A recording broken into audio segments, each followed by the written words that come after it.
Səfəvi ordusunda top tüfəng yox idi. Məsələn, Çaldıran döyüşü deyirlər, həmin döyüşdəki savaş deyirlər. Orada qeyd edirlər ki, Osmanlı tərəfdə 500 top var idi.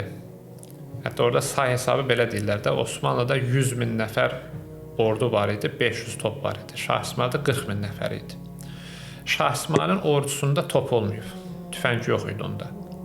Şah İsmayılın Portuqaliya ilə Avropa dövlətlərindən əlaqələri var ki, oradan odlu silahlar gətirmək istəyir. Topdur, tüfəngdir Səfəvi dövlətinə.